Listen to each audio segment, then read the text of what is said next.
Okay, so here's the 97 mystery vehicle Hummer that I brought back from Kentucky.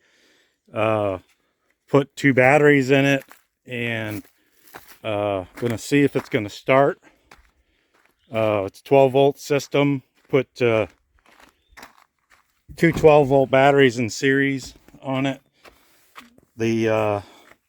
This is the negative side of the one battery, and this is the positive of the other.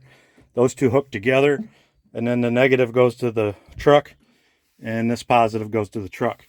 So with the two hooked together, it's 24 volts. And these batteries, amazingly enough, came with the vehicle, and I was able to charge them up on a trickle charger, and they do hold a charge. So I got lucky on that one, because these are pretty expensive batteries by the looks of it. So the doghouse is off, and you can see the back side of the motor. There's actually a place that looks like a distributor goes, even though this was never intended to be a gasoline motor, but I'm not sure what that's for. I guess it's the oil pump drive, and then it's got a sensor on top of it for something. Not sure exactly what that is. So this vehicle has no radiator in it. I do have the radiator. I just got that the other day. I'm going to put it in, but I want to try to start it without the radiator, just to see, you know, how things go and if it's going to start. And it has the pickup bed style body on it, which are filler panels in here where doors would be. And then it's got the sideboards on it, which are actually fiberglass. And then it has a tailgate also. It had a whole bunch of nice junk on the back of it that they gave me along with the auction, which was nice of them. Appreciate that. It's got the top to make it like a pickup truck cab, and 2 high back bucket seats. This one isn't really in too bad a shape actually, but the other one was ripped up pretty bad. So let's try and start it. This is the starting switch. There are no keys to lose. I think that's the military's idea, so nobody loses the keys. So it's got engine stop, and you put it to the run position, which this is the brake light, because the brake is on, obviously, but this is the glow plug light. It just says wait. So you wait until it goes out, and then you hit the start position. So let's cross our fingers and see what happens. Oh my God, can you believe that? This thing runs. I don't know how long it's been sitting, but it just started right up like nothing. It cranked a little slow, but yeah, it started right up. I can't believe it. This is amazing. Because the other one I got, it doesn't want to start right yet. So you got to turn the switch on. It turns on your lights. See, the lights came on in the dash, and it's a very complicated switch for different types of lights that you want to run, but that has to be on to operate the lights. Oh, and the horn even works. It's got a Roadrunner horn, beep beep. So let's turn that off. See, the generator gauge is in the green. The oil pressure gauge is just below 60. Fuel levels not working, obviously. So I'm not going to run it too long because there's no coolant in it. But I'm just amazed it runs. Let's see if the wipers work. Yeah, the wipers work too. Look at that. Wow. So yeah, it needs a good cleaning and get the radiator put in it. And this one will be ready to take it for a little cruise. See how that all goes. So for now, though, I'm very happy that this thing runs, and that's a good sign that I got a decent vehicle here. So, but anyway, there it is. 16.5 tires, 37-inch tire, 16-inch wheel, I should say. And so we will come back later with the radiator install.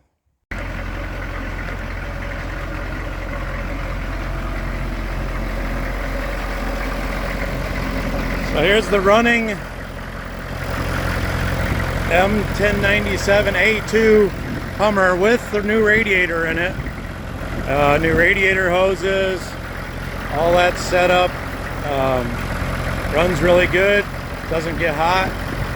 And so we're looking it over, making sure, see what else is wrong with it. But so far looks good.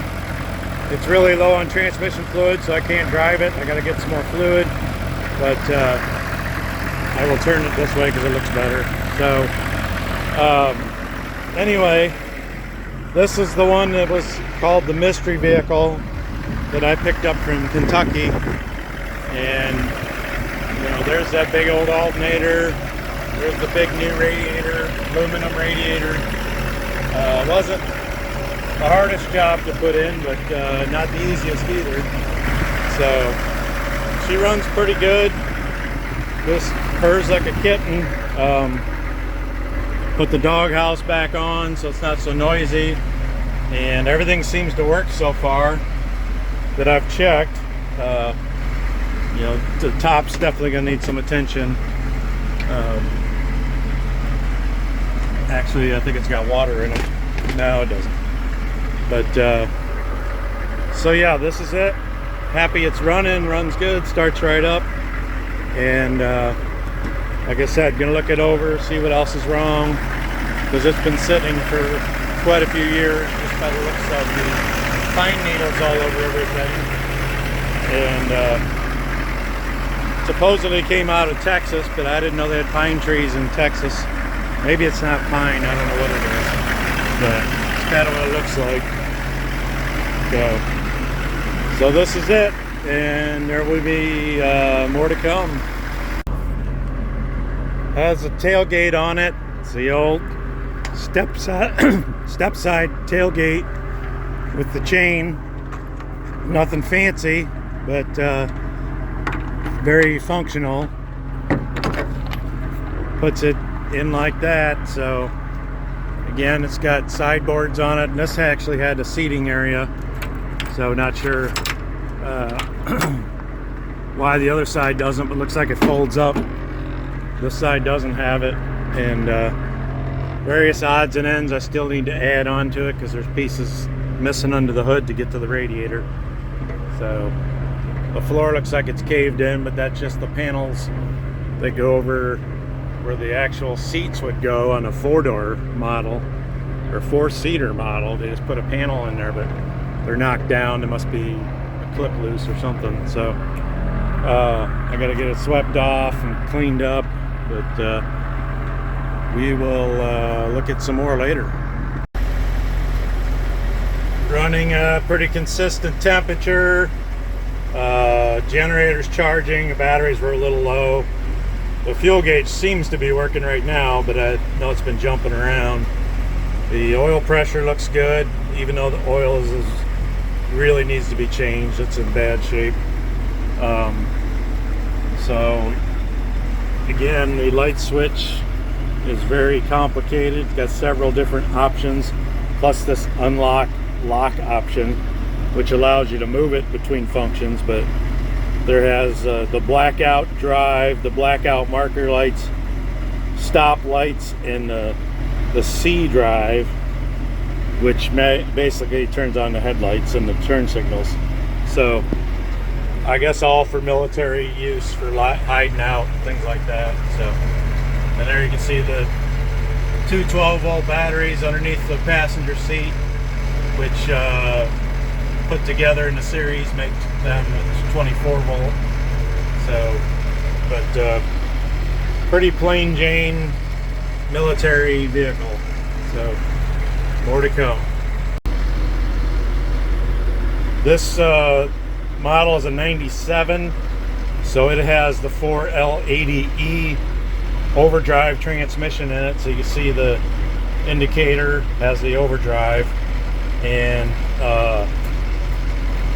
it has lights here for transfer case lock and the transmission light, which lights up when you go to start it or if there's an issue, because it does have a standalone computer that runs the transmission, which is underneath the panel back here in the bed, and it's tightly water sealed to keep out everything. So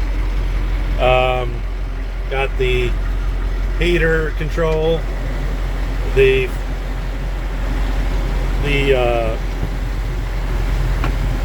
fan still works. The defroster hose must be loose, so it's just blowing out the floor right now, but it does work.